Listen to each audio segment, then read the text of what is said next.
तो दोस्तों, सबसे पहले हैप्पी फ्रेंडशिप डे। आज फ्रेंडशिप डे के ऊपर हमको कुछ याद आ गया। हमारे व्हाट्सएप में ग्रुप बना है दोस्तों का। तो सब फ्रेंडशिप डे पर में हैप्पी फ्रेंडशिप डे के मैसेज आ रहे हैं। लेकिन फ्रेंडशिप डे पर में मुझे कुछ याद आ गया। आप लोगों को भी शायद याद होगा, आप लोगों ने भी देखा होगा। एक सीरियल आता था पहले, धार्मिक सीरियल आता था, कृष्णा बोल के।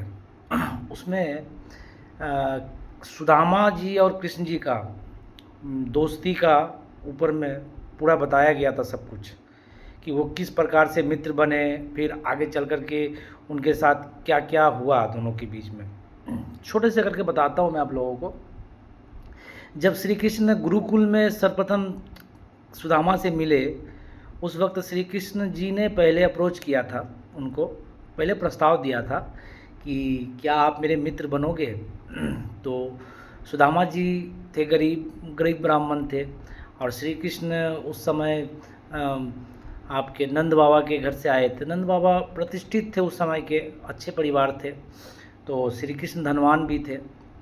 तो सुदामा जी असमंजस में पड़ते हुए बोले कि दोस्त तो बन सकते हैं, लेकिन दोस्ती में फिर कोई शर्त नहीं होना चाहिए, क्योंकि तुम बहुत धनवान हो, तुम्हारी आकांक्षाएं, तुम्हारी इच्छाएं आगे चलकर बड़ी हो सकती हैं। तुम मुझसे मांगोगे, मैं उसकी पूर्ति नहीं कर पाऊँगा, तो फिर मैं किस प्रकार का दोस्त या किस प्रकार का मित्र हुआ तुम्हारा।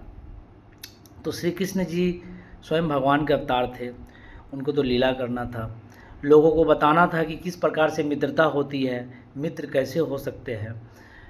तो श्री कृष्ण जी ने कोई भी बिना शर्त रखे सुदामा जी से मित्रता का हाथ बढ़ाया, और दोनों में मित्रता हो गई। आगे चल कर के पता चला, आप लोगों को पता ही होगा कि श्री कृष्ण धीरे धीरे जब और भी उम्र के पड़ाव में गए, तो वो द्वारका नगरी में चले गए, और सुदामा अपना ब्राह्मण कुल से था, तो भिक्षा मांग करके लोगों को ज्ञान बांट करके भोजन अपना निर्वाह करता था। उनकी शादी हुई, विवाह हुआ। तो उसके बाद सुदामा की स्थिति बहुत दयनीय हो गई, गरीब हो गए वो, लेकिन ज्ञान बहुत था उनके पास। तो श्री कृष्ण के पास जाने की इच्छा तो होती थी, लेकिन क्या लेकर के जाएंगे उनके पास, ये चीज़ समझ में नहीं आता था, क्योंकि उनके पास कुछ देने के लिए था ही नहीं। बहुत दिनों के बाद श्री कृष्ण से मिलने के लिए जाने का मन कर रहा था कि वो कोई मदद कर दे उनकी।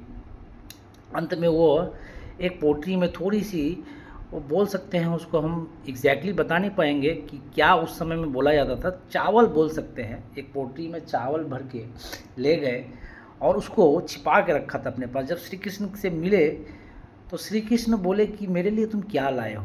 सुदामा शर्म से, लज्जा से बोल ही नहीं पा रहे थे कि उनके लिए क्या लाए हैं। तो श्री कृष्ण जी को तो पता था कि क्या हो सकता है या क्या ला सकते हैं। तो सुदामा जी ने एक पोटली छिपा के रखी थी उस चावल वाली। तो श्री कृष्ण जी ने उसको झपट के ले लिया उनसे और कहा कि दो, क्यों तुमको याद नहीं है, तुमने कहा था कि मित्रता में कोई शर्त नहीं होगी, तो तुम्हारे दिए हुए हर एक चीज़ मेरे को स्वीकार है। और वो लिए, और उसके बाद की तो कहानी आप लोगों ने देखे। तो मित्रता किस प्रकार की होनी चाहिए, मित्रता इसी प्रकार की होनी चाहिए कि जहाँ पे कोई शर्त ना हो, कोई स्वार्थ ना हो। हम किसी से मित्र बन रहे हैं, किसी को मित्र बना रहे हैं, या कोई हमारा मित्र है, उस बीच में कोई स्वार्थ नहीं होना चाहिए, या कुछ उससे कुछ पाने की इच्छा नहीं होनी चाहिए। वो हुआ असली मित्र। तो हम लोग फ्रेंडशिप डे पर में तो बहुत मैसेज करते हैं हैप्पी फ्रेंडशिप बोल के, और फिर उसके बाद क्या हम लोग के बीच उस तरीके का रिलेशन रहता है, इस पर में विचार करिए, सोचिए, गंभीरता से विचार करिए कि क्या आज के समय में हम सब अच्छी मित्रता निभाते हैं, अच्छे मित्र बन सकते हैं। So thank you.